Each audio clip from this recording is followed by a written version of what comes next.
Olá, bem-vindos a mais um Papo com o Gestor da Rio Claro Investimentos. Estou aqui com o Márcio, meu nome é Pedro Jobim, e vamos falar sobre os acontecimentos do mês de maio de 2022 e como isso impactou os nossos investimentos, nossas carteiras.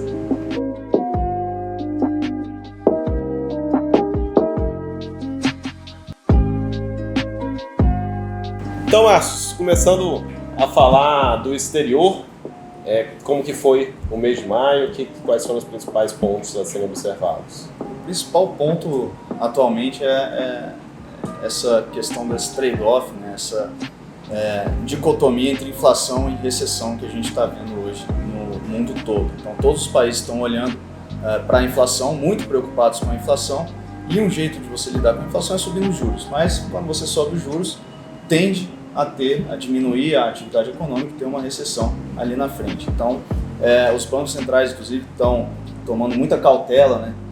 Esperando as coisas acontecerem para tomar uma atitude, justamente por conta desse medo dessa recessão. Eles estão tentando amenizar o máximo possível uma possível recessão que possa vir com esse aumento de juros que, inevitavelmente, eles estão vendo que vão ter que fazer.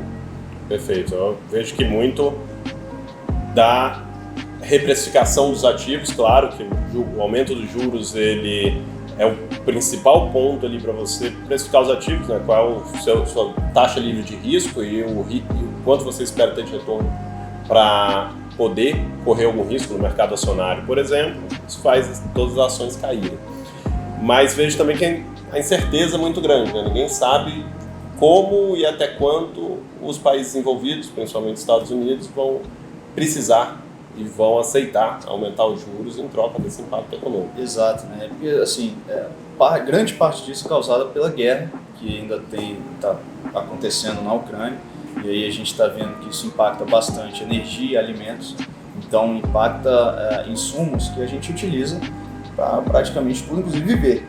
Então, isso já causa uma inflação de custo, que a gente chama, que é uma inflação lá na base, que vem aumentando o preço de tudo, né? E enquanto essa guerra durar, provavelmente a gente vai continuar vendo aí uma pressão com relação à inflação no mundo todo, e aí é por isso que a gente não sabe ainda a dimensão desse aumento de juros, porque qualquer aumento muito substancial agora pode se tornar uma faca de dois gumes, né? Pode se tornar uma coisa muito ruim lá na frente, porque você pode errar o timing, basicamente. Então é por isso que os países estão com muita cautela olhando e vendo até onde eles conseguem ir, como eles vão, e muitos atrás da curva, inclusive, deixando a curva de inflação crescer bastante e aí agora tomando algumas decisões.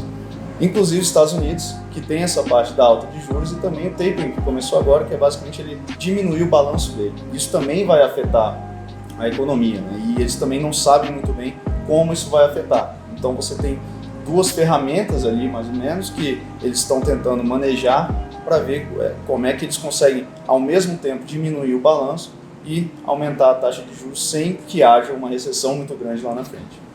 Perfeito. Para traduzir um pouco, né, ao longo da pandemia e antes disso também, na verdade, desde 2008, o Banco Central americano, além de diminuir os juros, vem comprando ativos na economia e aumentou o balanço do Banco Central, né, comprar dezenas de bilhões em ativos praticamente diariamente, né, em vários trilhões de dólares, e agora ele está vendendo isso na economia. Exato. Então, mais uma pressão baixista aí nos ativos, né? Uma vez que você tem o maior comprador que existe no mundo deixando de comprar e começando a vender. Então, resumindo o cenário ao longo do mês de maio, a gente ainda teve um mês muito volátil, com as bolsas americanas caindo até o meio do mês, junto com as bolsas europeias, né? A gente teve também a questão da China, que começou a encerrar o lockdown, que tinha começado no mês anterior com a escalada do Covid lá.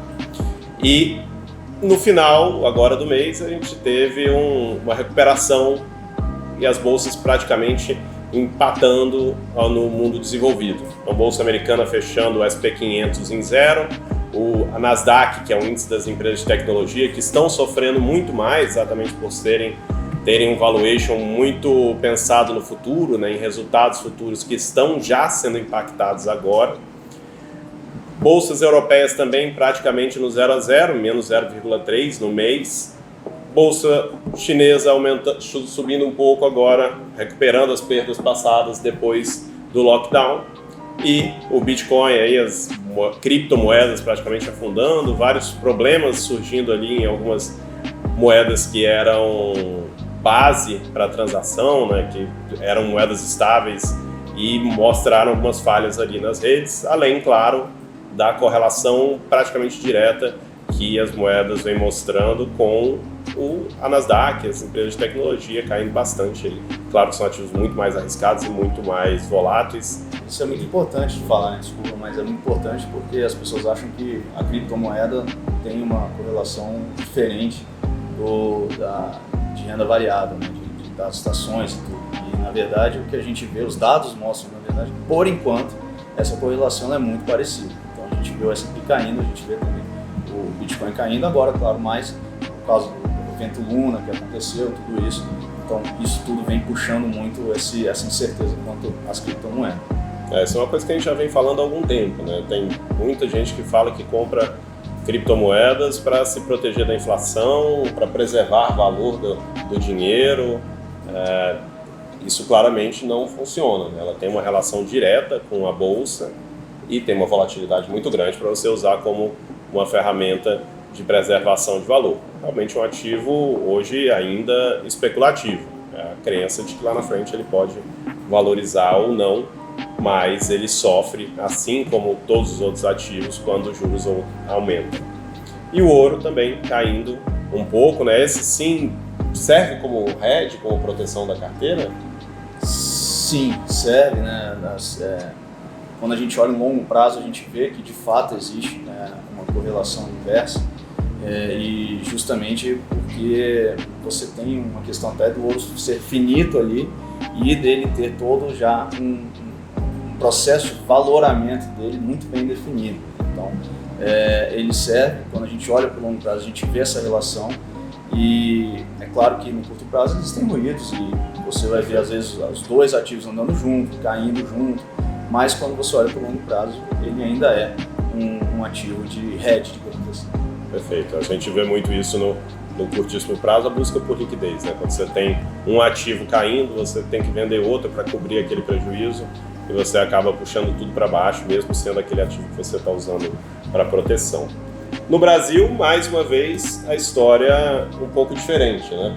A gente conversou aqui nos últimos papos com o gestor sobre a questão de a gente já ter se adiantado nesse momento de alta de juros, né? Ainda não sabemos qual vai ser o teto dos juros aqui, mas já temos juros reais, pelo menos acima da inflação. A gente teve uma alta no Ibovespa de 3,2% ao longo do mês, também com bastante volatilidade no caminho. Os fundos imobiliários praticamente estáveis, ali pagando, considerando os dividendos que eles pagam. O real mais uma vez se valorizando em relação ao dólar. Dessa vez o dólar realmente se desvalorizou um pouco em relação às outras moedas do mundo, mas bem menos do que o tanto que a gente se valorizou, né? O real subiu 3,8%, o dólar caiu 3,8% em relação ao real. CDI aí agora em 12,75%, então já superamos aí 1% ao mês nos investimentos mais conservadores e ainda a reprecificação de juros subindo, né? Então os cupons aumentaram e os títulos IPCA, IPCA+, pré-fixados subiram, ficaram positivos, mas menos do que os atrelados a Selic.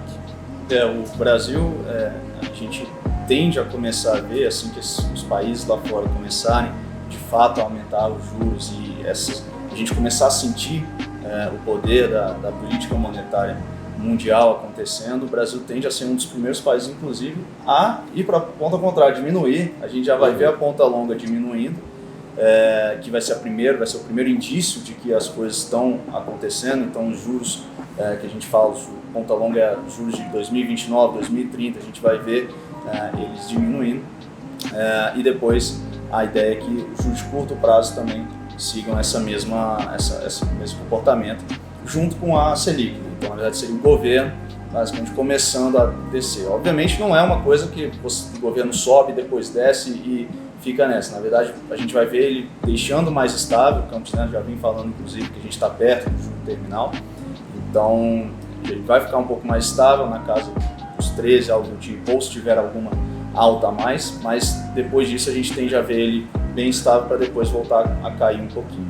E falando de Brasil, a gente teve algumas notícias bem interessantes esse mês. Uma delas foi muito boa com relação ao desemprego. O desemprego caiu, chegou ali a 10,5 ao ano. Essa é uma taxa bem interessante, é muito bom que o desemprego de fato caia e a gente volte a ter uma economia pujante.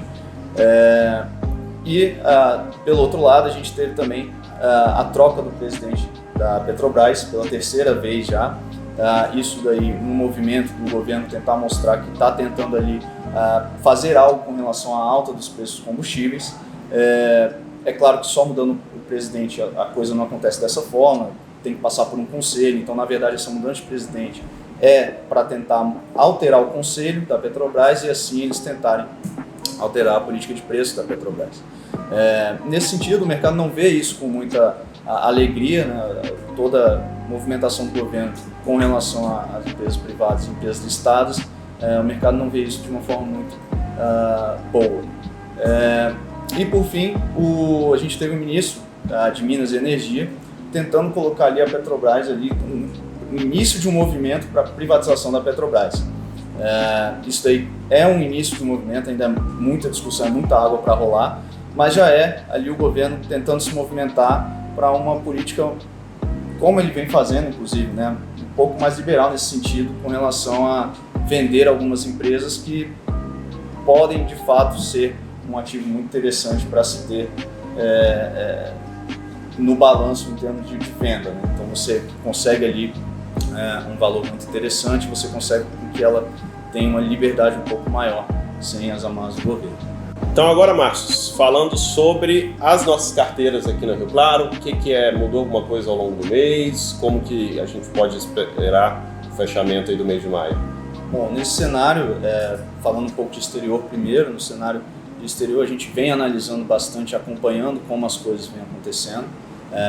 Nesse sentido, a gente não alterou muita coisa, a gente está de fato olhando bastante para ver se existe de fato algum cenário em que a gente deva sair totalmente de exterior ou não. Por enquanto não é o caso. É muito mais de fato esse ajuste que é natural quando você tem uma alta de juros, é natural que os valores se ajustem e a gente está vendo isso acontecendo. E aí o mês trouxe até uma calmaria um pouco melhor das quedas que a gente já vinha vendo durante o ano. Com relação ao Brasil, a gente vem surfando essa onda da renda fixa, né? A gente vem se posicionando em prés muito interessantes, em pós ali bem para o curto prazo, para acompanhar essa alta bem de curto prazo. E por fim a Bolsa Brasileira que mostrou aí uma força maior.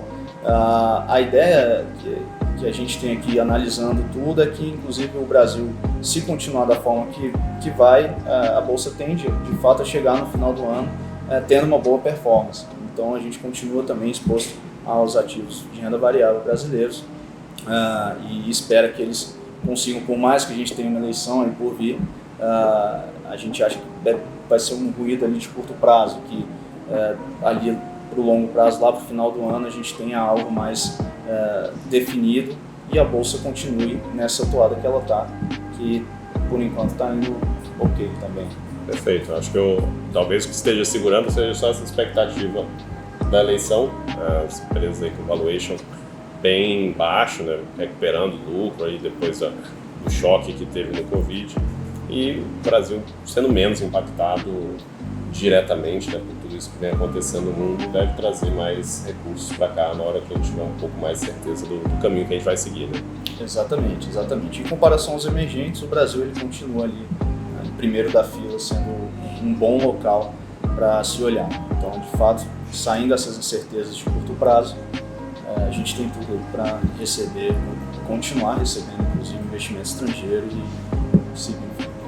Fantástico. Então, seguindo ainda mais ou menos o mesmo cenário do mês passado, vamos estar aqui ao seu lado acompanhando. Você que acompanha a Rio Claro, você que é cliente da Rio Claro, mande suas dúvidas para o seu planejador para a gente conversar no próximo Papo com o Gestor, e acompanhe aqui também nossas redes, tanto aqui no YouTube quanto no Instagram, estamos sempre criando conteúdo e reportando o que a gente vem fazendo na gestão dos nossos clientes. Muito obrigado por assistirem até o final. Obrigado.